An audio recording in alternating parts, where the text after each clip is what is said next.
Hello, you are most welcome, ladies and gentlemen, to Real Impartation Movement on Tuesday Night Anatomy with Daniel Okwan. Today's section, we look at the pelvis. This is going to be the part 1 of the series that I'll be doing.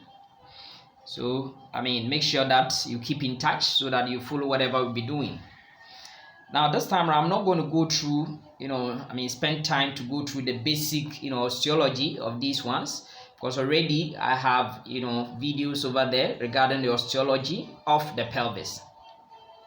So you can visit my pelvis and perineum playlist, yes, on my YouTube channel, and of course you get these videos to watch. And so, without much ado, let's set the ball rolling and look at what I have for you today. So there we are. This is the bony pelvis alongside the proximal part of what we call the lower limb by way of the femur. Okay, so what we find is that you will see that we have two hip bones. Now there's a difference between bony pelvis and of course the pelvic girdle. Okay, these hip bones are the pelvic girdles. Okay, and these pelvic girdles, they are connected posteriorly via this ala of the sacrum. So this sacrum forms part of the bony pelvis alongside the coccyx.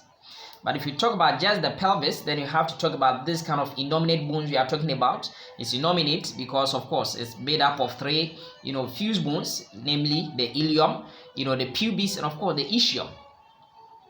Okay, so that is one thing that you have to know. Now briefly, one thing that you should know is for us to be able to tell this kind of boundaries of what we call the pelvic inlet. Now this pelvic inlet is bounded, okay, or is demarcated by this brim over here, which we call the pelvic brim. And therefore the pelvic brim, you know that the pubic symphysis is contributing to it. Okay, that's the only fibrocartilaginous structure contributing to it. Okay, and then from there we have what you call, now this, let me just orient you a bit before we move on. Now this is the ilium. Okay, ilium is going to have a body, and of course it's also going to have a ring. That's the ala of the ilium. It will bear this iliac fossa. Yes, we are not going to that details. And then if I take this pubis, this pubis is made up of body and then of course two branches, and by that the rami. So this is the superior ramus of what we call the pubis, and on the superior ramus of the pubis we find this line which we call the pecten pubis or pectineal line. Then below over here we have what we call the inferior pubic ramus. Now this inferior pubic ramus, yes, of course, connects with that of the ramus of the ischium. Now that is the sit down portion of the bone. It bears the tuberosity, okay, which gives attachment to of course the hamstring group of muscles. Now what I'm interested in showing you is that the ischium, okay, its ramus combines with that of the inferior ramus of the pubis to form what we call the ischiopubic ramus. Now yes, just like the pubis which had a body and two rami, the ischium will have a body and just a ramus. But you see other features of this ischium that we're talking about. It bears a spine, which I'll show you in our next picture. That's the ischial spine. Okay, so that is what I want you to know. But by way of looking at the pelvic brim, okay, now this time I'm not going to go into the details of the differences between the male and female pelvises, no, because already I have videos on these ones, so visit the playlist. Now if you look at the pelvic brim, yes, I said this fibrocartilaginous structure is the only non-bony component. The remaining part will be bony, because on the superior ramus of the pubis, yes, over there we have what we call pubic crest. Pubic crest will be here, and then of course on the superior ramus of the pubis you are going to have what we call the pectineal line, and then on what we call the wing of what we call the ilium, okay, we are going to have what we call the arcuate line, and then beyond arcuate line we have what we call the ala of the sacrum, sacral promontory. These ones will form what we call the pelvic brim, and the pelvic brim demarcates the superior pelvic aperture or what we call the pelvic inlet. Of course we know it's going to be larger in females than in males. Okay, so let's move on. Yes, let me actually tell you this. Now if you look at the ischial tuberosities, okay, ischial tuberosities in males, okay, it tends to be a bit medially oriented, okay, but for females it tends to be everted. It gets towards the external aspect. After all, we need a larger subpubic angle in females, okay, compared to that of males. So if you've seen pelvic inlet, then the next thing I want to show you is pelvic outlet. But before I show you pelvic outlet, there is a small gap or an aperture which we find it, between what we call the pubic symphysis, this fibrocartilaginous structure, where it's going to connect the two oscosae, okay, anteriorly. We said they are going to connect it posteriorly by, of course, the ala of the sacrum, but anteriorly they will be connected by this fibrocartilaginous structure, which we call it the pubic symphysis or symphysis pubis. Now, between or somewhere between the symphysis pubis and something we call the perineal membrane, where is the inferior layer of the urogenital diaphragm. Okay, if you look at the pelvis and perineum that I've done, yes, you see that the inferior layer of urogenital diaphragm, okay, which is serving as the boundary between, of course, the deep and superficial perineal pouches. Yes, in between this area, we have an aperture over here, and this aperture allows for the passage of the dorsal, what do you call it? Vessels of the penis, or in the case of female, that of the clitoris. If you talk about the penis, the dorsal aspect, the superior aspect. So you look at how this one is running. So it's going to be on the dorsal aspect. Okay, and of course, ventral aspect is the inferior, aspect. Okay, so that is, what we are going to see. Now, for now, what I'm interested in showing you is that if you've seen the boundaries of what we call the pelvic inlet, then we have to also know the boundaries of the pelvic outlet, and that is the inferior pelvic aperture. And for that one, you know that anteriorly is going to be related to what we call the symphysis pubis, and then of course posteriorly the tip of the coccyx is there. Now, if I look at the lateral aspects, okay, laterally we are going to have these ischial tuberosities. So laterally, okay, pelvic outlet will be bounded by the two ischial tuberosities. And then now from the ischial tuberosity towards, the body of the pubis, we have this ischiopubic ramus, which is a combination of the inferior ramus of the pubis and the ramus of the ischial. So this is the ischiopubic rami. These are the ischiopubic rami, forming, of course, the anterolateral, boundary. Of course, the pubic symphysis is anterior, so anterolateral boundary to the sides. And then we also have, this ligament over here, which of course is from the ischial tuberosity all the way to the sacrum. And this ligament is what we call the sacrotuberous ligament. Sacrotuberous ligament. Now we see what the sacrotuberous ligament does. So this is what I want you to actually know. Now remember that I will show you, we have this kind of pelvic floor muscles, which of course will also contribute, okay, forming what we call the roof of the perineum. Now, although we've not looked at this, but this is not a focus, let me tell you that, yes, we are going to have two, openings in this, perineal, membrane, okay, perineal membrane, as well as, of course, the, what we call it, the perineal membrane is just the inferior layer of the urogenital diaphragm, and for that matter, the urogenital diaphragm, okay, these openings will be in the urogenital diaphragm, yes, both the superior and inferior layers. Apart from that, the pelvic, floor muscles, or those ones which are forming the pelvic diaphragm, will also contribute to it. So they will all be pierced by these, three structures. That's the urethra, vagina in females, and of course, anal canal will not pierce this urogenital, inferior layer of this urogenital diaphragm, being the perineal membrane. Why? Because this perineal membrane will be confined to this area, okay, which we call it the urogenital triangle. Urogenital triangle. Because by the help of this, ischial tuberosities anteriorly, if I take an imaginary line, okay, join the two ischial tuberosities, then I'll have a smaller anterior triangle, which we call the urogenital triangle. After all, it's bearing the openings of the urethra and, of course, the genitals by way of vaginal opening. But then this one, this larger posteriorly placed one, is what we call the anal triangle. I've done these ones, but of course, we'll look at them again to look at all these ones.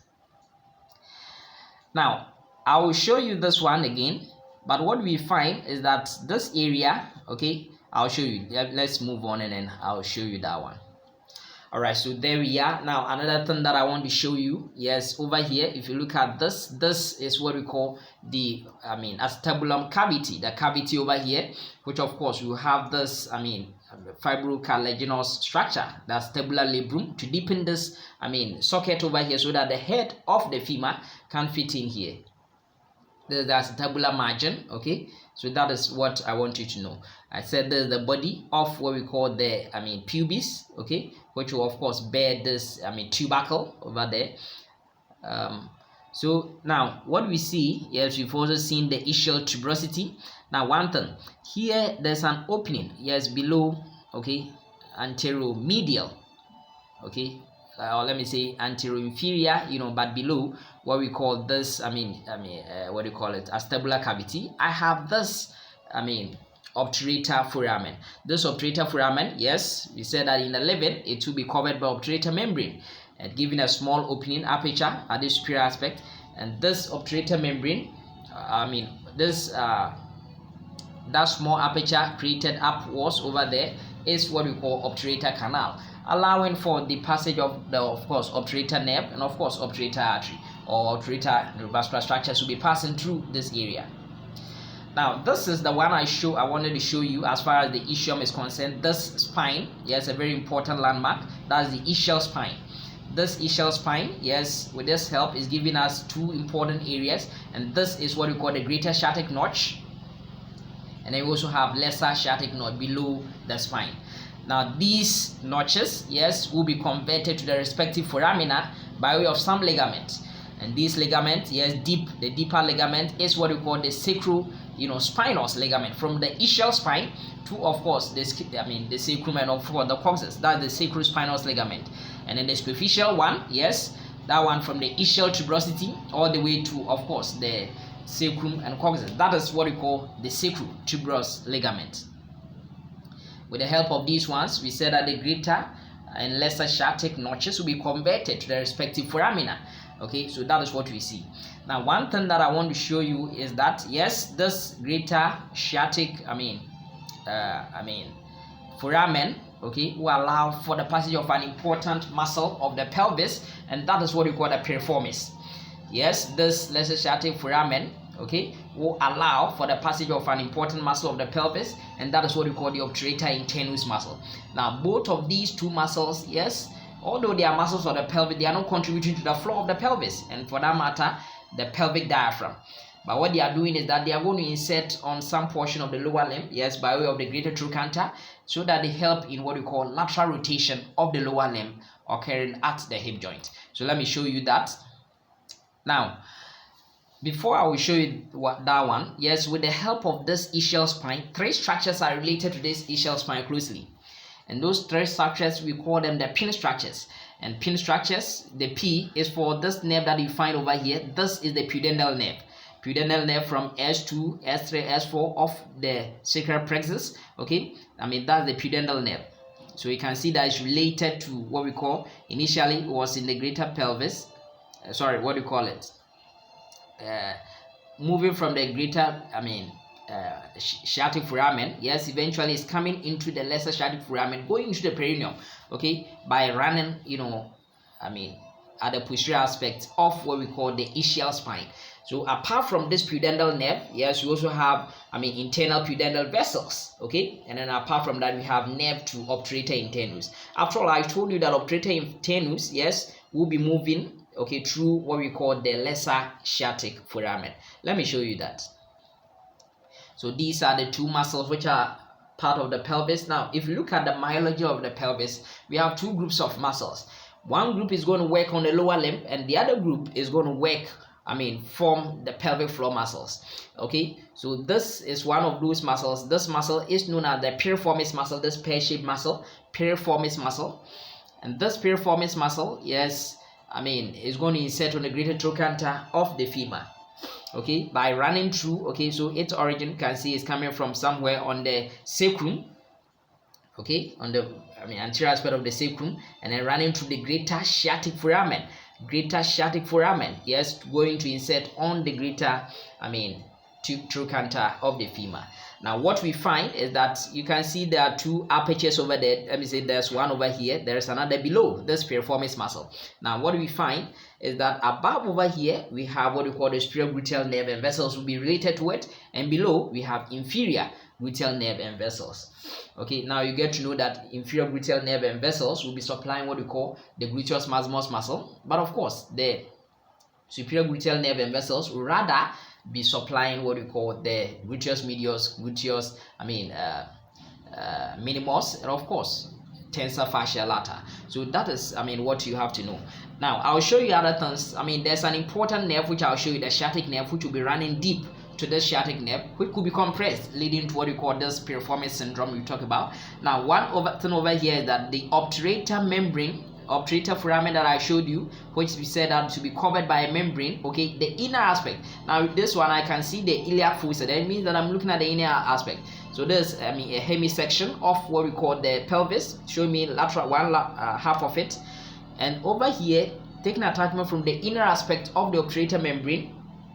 Okay, we have this muscle over here, and this muscle is the obturator internus muscle. Yes, that one is also going to pass through the lesser sciatic foramen this time around to go and insert on the medial aspect of the greater trochanter of the femur. Yes, also assisting in lateral rotation of the thigh of the lower limb at the hip joint.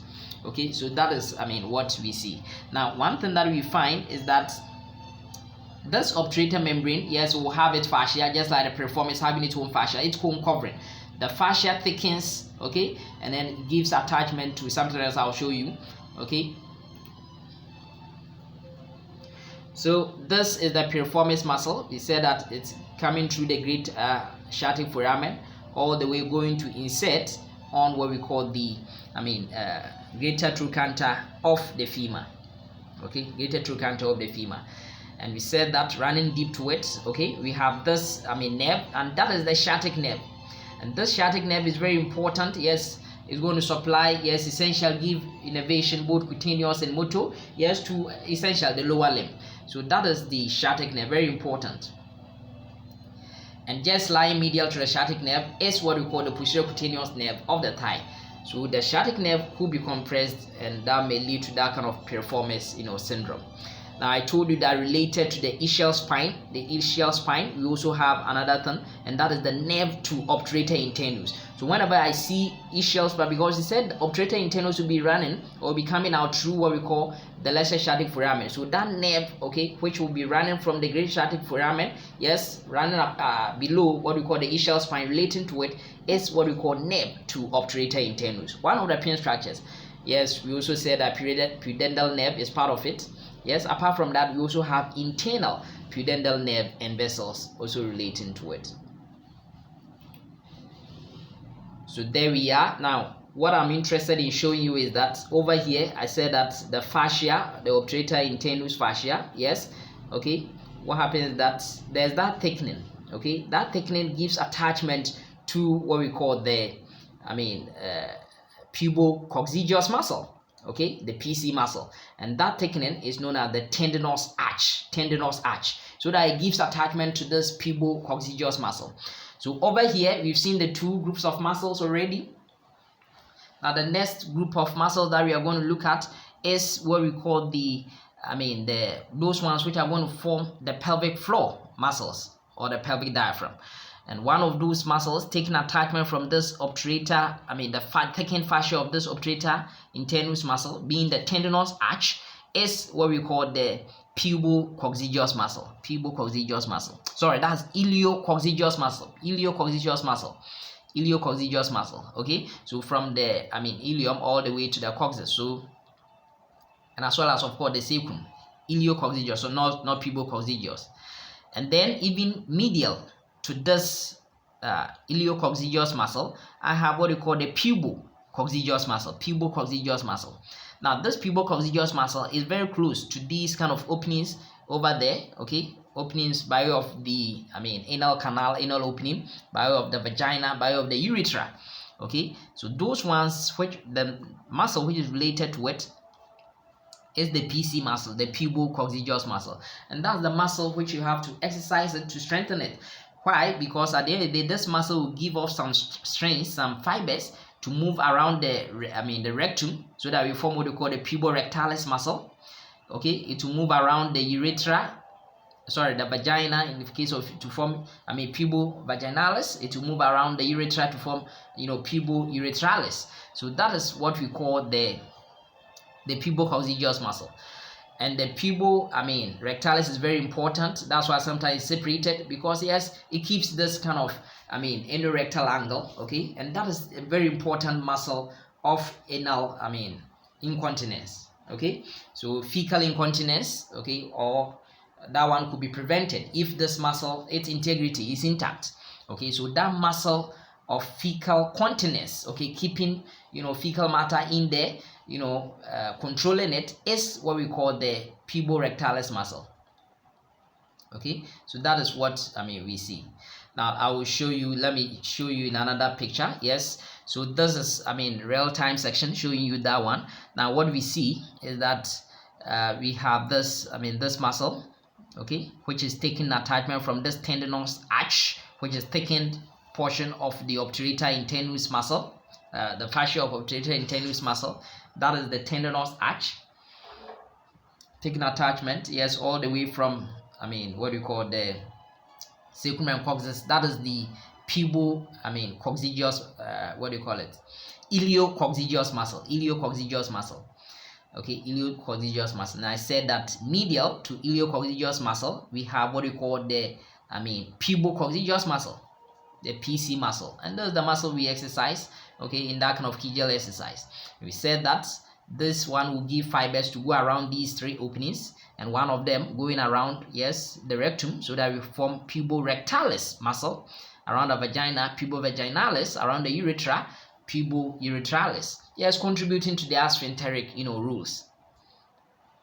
But apart from that, there's another muscle, and that one is taking attachment from the coccyx and sacrum all the way to the ischial spine, and that is the ischio-coccygeus muscle, or simply the coccygeus muscle, okay. So that is that muscle.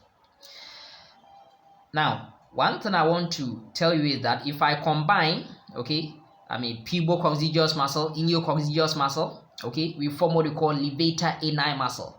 And for that matter, we can also add the puborectalis muscle because it's part of pubococcygeus, okay. We form what we call the levator ani muscle. Then we also have coccygeus muscle. So if I talk about the pelvic floor muscles, or muscles which form the pelvic diaphragm, then we have what we call levator ani, okay, and coccygeus muscle. And if I take levator ani is made up of iliococcygeus, pubococcygeus, and you may add the puborectalis, okay, because I've told you that puborectalis is just coming from the pubococcygeus muscle, okay. Now if I'm looking at the pelvic floor, okay, from inferior, then you realize that the region in between our thighs, okay, which you call it the perineum, these pelvic floor muscles are also forming what we call the roof of the perineum. So that's an important thing that you have to know, the roof of the perineum. So just like we said, there's the diamond-shaped region which we demarcate the pelvic outlet, okay, which we said is divided into two triangles, a smaller anterior triangle, which of course we call the urogenital triangle, and a larger posterior triangle being the anal triangle. Now we will look at details of these ones when we look at the perineum once again, okay. We'll look at revision on the perineum, we'll look at it again, but for now you can go and watch that video. But what we see is that these are the muscles we are talking about. This one, okay, getting more posterior, that's the ischio-coccygeus muscle. So from the ischium, okay, so coccyx and sacrum to the ischium, ischio-coccygeus muscle. And then from the the thickened tendinous arch, okay, to of course the sacrum and coccyx, we have the iliococcygeus muscle. And then of course we have medial to that one, we have pubococcygeus muscle, giving us puborectalis, pubovaginalis, pubourethralis, okay. That's what we said. Now we will look at other details, but there's an important thing over here which gives support, okay, to the pelvic viscera, okay. That's the perineal body, and perineal body, several muscles are going to attach there, yes, apart from looking at the external anal sphincter, yes, going to attach over here. We also have what we call the superficial and deep transverse perineal muscles, yes, they also attach over there, okay. If you look at what we call the bulbo spongiosus muscle, yes, it will also be attached in there. We'll look at all these ones, but for now what I want you to know is that these pelvic floor muscles are also forming what we call the roof of the perineum. I hope you find this part one of this series helpful. do like the videos if you enjoy them, and of course share with friends. Have a good night, all of you, and may the good Lord richly bless you. Amen.